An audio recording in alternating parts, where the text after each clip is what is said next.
Alors bonjour à tous, c'est Puish. Aujourd'hui, on se retrouve pour la sortie du tant attendu, j'ai envie de dire, Transformers Rise of the Beast. Donc c'est un film qui est sorti cette semaine, là, le 7 juin. C'est un film qui dure, il dure à peu près 2 heures. Et alors c'est pas la suite de la saga instaurée par Michael Bay. De toute façon, je vais y revenir hein, parce que la saga Transformers. Alors moi, tout de suite pour mettre les choses au clair, je ne suis absolument pas un fan forcément des jouets ou des dessins animés Transformers de l'époque. Moi, c'est vraiment des choses qui m'avaient pas. Pourtant, j'adore les conneries, mais après, j'ai toujours eu du mal avec les dessins animés américains. J'ai toujours trouvé qu'ils étaient à chier. G.I. Joe, Transformers, ça m'a jamais plu. Les jouets, je me suis pas intéressé tant que ça aux Transformers. Disons que je ne suis pas un fan de Transformers, mais par contre, la saga cinématographique de Michael Bay, commencée en 2007, alors là, je suis archi fan pour plein de raisons. Déjà parce que j'adore le réalisateur. On reviendra de toute façon sur tous ces films, hein, forcément. Je vais vous faire peut-être une petite vidéo bonus. Je vais vous présenter le coffret collector là qui est sorti juste avant le film. Le coffret collector avec tous les steelbooks Transformers. Donc, moi, j'aime la saga cinématographique. J'avais été très déçu de savoir qu'il n'y aurait pas de suite au 5e épisode. Bon, 5e épisode qui est une espèce de grosse catastrophe. Mais bon, Bumblebee, j'avais pas du tout apprécié. Et j'attendais et j'attendais pas ce film parce que finalement, ben, ça fait toujours plaisir de revoir les Transformers au cinéma. Mais grosse appréhension quand même, hein. Parce que, alors je crois que, je sais pas si Michael Bay est toujours à la production, ça je ne sais pas. En tout cas, c'est toujours Steven Spielberg, ça c'est sûr. En réalisateur, on a Steven Caple Jr. Alors il a rien fait de spécial, il avait fait Creed 2. Niveau réalisation, Creed 2. Alors le film en lui-même est pas ouf, hein, de toute façon. Mais niveau réalisation, il y avait rien qui me... Là, en y réfléchissant comme ça, il y a rien qui me vient à l'esprit. Donc bon, on se dit tiens, un projet un peu comme ça, on sait pas trop. Là du coup j'ai pu voir le film et au final il y a du pour et du contre.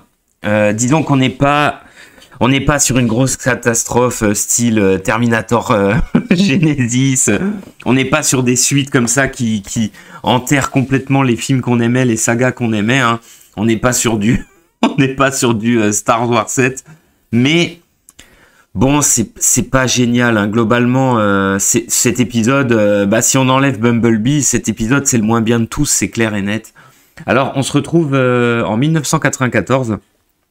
Alors, on a eu tout un tas de promos, de bandes annonces, de spots TV à n'en plus finir.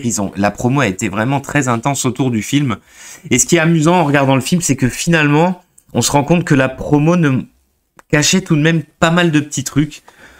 Notamment toute la partie histoire, on va dire, du film.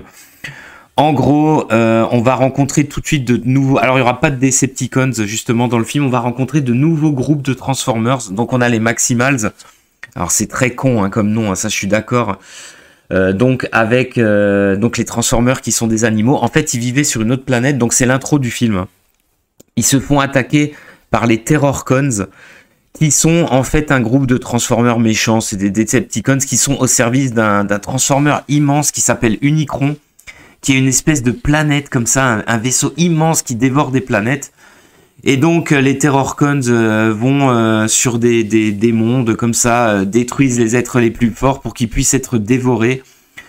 Les Maximals vont voir leur monde se faire détruire. Ils vont réussir à s'enfuir au dernier moment avec une clé de téléportation qui permet à Unicron de se déplacer à travers l'univers. Suivez-moi, hein, parce que c'est...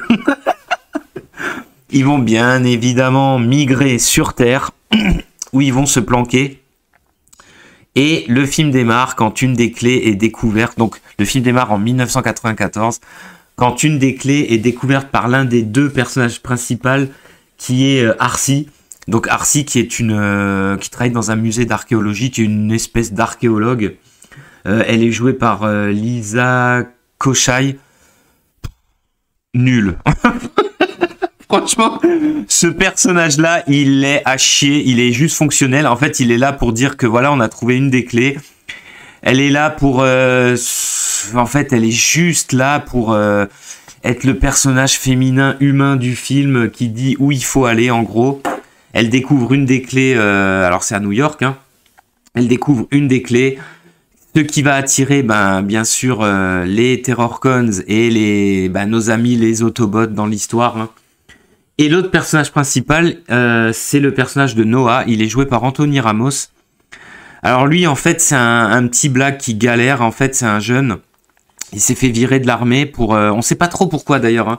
On sait juste qu'il serait pas fiable. Il s'est fait virer de l'armée, du coup il galère, il cherche un boulot parce que son petit frère est malade. Ils ont une râle. Alors, c'est très classique, hein. Le prolo qui galère, quoi.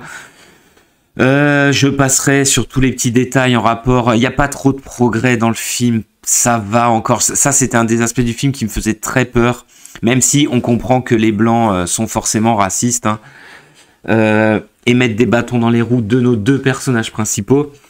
Alors, Anthony Ramos dans le film, il est pas mal en fait. Il est correct. Il a un rôle complètement dans le rôle qu'avait Shia LaBeouf, hein. C'est vraiment le mec qui se retrouve dans une histoire de dingue avec les Transformers, voilà, qui va aller jusqu'au bout. Même si en réalité il y a des surprises dans le film. En tant qu'acteur, les deux acteurs principaux, alors elle est complètement à chier. Elle est transparente, on s'en fout d'elle. C'est nul, voilà. Rendez-nous Megan Fox, j'ai envie de dire. Lui, il est sympa. Lui, il est sympathique, il est pas mal, il a un petit peu de charisme. Sa relation avec un des Autobots qui s'appelle Mirage, qui est assez rigolo, hein, qui est un Autobot comme ça, une grande gueule, qui est assez rigolo, hein. C'est pas mal. Il y a pas mal de punchlines, de petites répliques sympathiques. Sa relation, tout ce qu'il fait pour son frère qui est malade, son petit frère, c'est aussi, c'est simple, c'est con comme la lune, c'est simple, mais c'est touchant, c'est pas trop mal. Sur la fin du film, il aura un rôle vraiment important dans la bataille finale. C'est assez étonnant, on s'y attend pas du tout. Voilà. Sinon, au niveau des acteurs, au niveau des humains, on n'a rien d'autre. On a son petit frère, voilà, c'est un gamin, il joue un gamin, bon. Et sinon, on a quasiment rien. Tous les autres acteurs, on les verra à peine. C'est des seconds rôles tout pétés. La chef de notre amie, la chef archéologue, la chef du musée, voilà, c'est une blonde, une grosse conne arriviste, on le comprend tout de suite, hein. Et sinon, c'est tout. Au niveau des humains, ça passe complètement à côté. Il n'y aura pas de gros militaires de ouf. Il n'y aura pas l'armée. Il n'y aura pas de... Vous savez, dans les films Transformers, on a toujours l'humain qui coopère avec les méchants parce qu'il croit qu'il va avoir des trucs. Non, pas du tout. On n'aura que ça. Et on aura finalement une histoire absolument concentrée entre les batailles de groupes de robots. Donc les Terrorcons qui veulent faire venir Unicron sur Terre, forcément, qui veulent retrouver la clé. Les Autobots qui veulent s'emparer de la clé. Qui veulent en fait s'emparer de la clé pour revenir sur Cybertron, et les Maximals qui eux avaient juré de protéger la clé pour qu'aucun autre monde soit détruit et qui veulent empêcher Unicron de revenir. Grosso merdo, ça c'est le film, c'est la première grosse moitié du film. Il y aura des scènes d'action. Je vais pas dire qu'on s'ennuie, mais c'est clair et net que même quand on a des scènes d'action, hein, on est à 1000 lieues, notamment la première course-poursuite où notre héros veut braquer la Porsche qui est en fait Mirage, qui se retrouve dans une course-poursuite avec la police. Alors là, je peux vous dire que... on a envie de dire, mais rendez-nous Michael Bay, quoi. Parce que niveau course-poursuite, c'est pas ouf, quoi. Il y a rien de spécial, il y a rien de dingue, il y a quelques crashs de véhicules de police. C'est d'ailleurs dans cette scène où on se rend tout de suite compte que les effets spéciaux, notamment quand la voiture se transforme pour changer de côté avec notre héros à l'intérieur, c'est là où on se rend compte que un des gros défauts du film, quoi, c'est les effets spéciaux, hein. Ils sont vraiment, mais totalement en retrait par rapport à ce qu'on avait avant, et ça, c'est incompréhensible, quoi. Souvenez-vous des plans de dingue qu'il y avait dès Transformers 1, mais même dans Transformers 2, Transformers 3, quand il y a le crash sur l'autoroute qui a Shia LaBeouf comme ça, qui est propulsé avec les bouteilles de gaz en même temps que Bumblebee se transforme et tout, et il le récupère, il se retransforme. Enfin, c'est des plans complètement dingues. Et là, on a des plans qui sont pas ouf. Les robots sont pas... C'est pas qu'ils sont mal faits, mais on y croit beaucoup moins. Ils ont des designs globalement pas très jolis, moi je trouve. Bumblebee, il est tout rond. On a Mirage, il est cool. Optimus, il est cool, mais il est complètement... Optimus, c'est un des problèmes du film, selon moi. il est complètement en retrait, il chiale, il fait la gueule, genre il croit pas en lui ou je sais pas quoi, mais ça c'est pendant tout le film. D'ailleurs une grande partie du film, les Autobots vont se faire botter le cul, mais pas de façon stylée. Pareil, l'autobot tout pété au Pérou, parce que la deuxième partie du film va se dérouler complètement au Pérou. Même la scène de course-poursuite au Pérou, je sais pas, c'est sympathique, mais sans plus. Alors par contre les Terrorcons ils sont un peu mieux, surtout... alors le méchant Scourge, on va l'appeler Courge, c'est beaucoup mieux. Puis il y a un des méchants, c'est un espèce de grosse dépanneuse, là, lui il est vraiment agressif, c'est vraiment pas mal. La scène d'action justement où ils se poursuivent au Pérou sur les montagnes, c'est pas trop mal. Même si franchement on y croit beaucoup moins. Globalement les scènes d'action sont beaucoup... Bah alors vraiment, là, c'est pas du tout, c'est beaucoup moins percutant. Il y a pas photo. Hein. Ça, c'est vrai que on peut dire ce qu'on veut de Michael Bay, mais il sait mettre en scène l'action, il sait mettre en scène, il sait beaucoup mieux mélanger le CGI, quoi, la 3D, et puis des plans en réel avec des trucs qui pètent vraiment. Là, c'est ce qui manque beaucoup dans ce film. De toute façon, grosso merdo, toute la fin du film, c'est que du CGI de partout, ça se ressent. Alors les Maximals, eux, finalement, ils sont aussi pas mal en retrait, et c'est très dommage. Parce qu'ils sont vraiment cool, on n'apprendra quasiment rien d'eux en fait. Et c'est dommage parce qu'ils sont vraiment cool. Ils sont bien faits.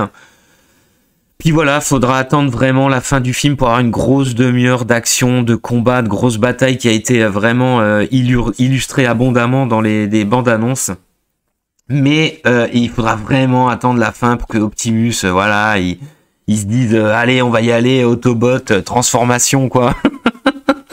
Il est pas du tout, c'est pas du tout le chef ultra puissant, ultra stylé qu'on a dans les autres films.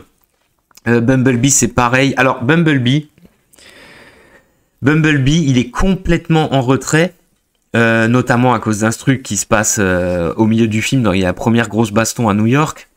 Il est complètement en retrait. Par contre, il a le droit, moi je trouve pour moi, à la meilleure scène du film. Quand il est largué de l'avion, c'est vraiment cool avec la musique et tout. Mais voilà, ça s'arrête là. C'est à partir de son arrivée sur le champ de bataille, je trouve que le film, enfin, on a un petit quart d'heure qui est vraiment cool, qui est vraiment pas mal. Mais ce qui pêche le plus, c'est les effets spéciaux. Mais en fait, tout est moins bien. À bien y réfléchir, tout est moins bien. La réalisation est moins bien. Les effets spéciaux sont moins bien. L'histoire, c'est pas qu'elle est moins bien. Elle est très enfantine. C'était bien évidemment déjà le cas avec les films de Michael Bay qui sont cons comme la lune. Mais la mise en scène est différente. Il y a aussi beaucoup de vulgarité, beaucoup de conneries dans les films de Michael Bay. Il y a une certaine violence qu'on ne retrouve pas ici. Donc ça fait vraiment très enfantin. En fait, je pense que les fans vraiment du dessin animé de l'époque vont beaucoup aimer ce film du coup, je suppose. Je pense qu'il colle plus au dessin animé d'origine. Par contre, voilà, globalement tout est moins bien, mais on n'est pas, ça reste du cinéma globalement divertissant. On n'est pas dans une bouse de l'extrême comme les Terminator, les suites complètement nulles. Ça reste un film potable. Il n'y a pas trop de progrès. Mais bon, les designs des Transformers, quoi, ils ont l'air beaucoup moins agressifs. En fait, les Autobots, ils sont beaucoup moins stylés. Je sais pas, globalement, est-ce que j'ai vraiment envie de voir une suite? Bah, en fait, vu la scène finale, alors j'avoue, curiosité malsaine, j'avoue que la scène finale nous annonce une suite, un crossover de dingue. Alors ça, j'ai envie de voir ça. Honnêtement, j'ai envie de voir ça.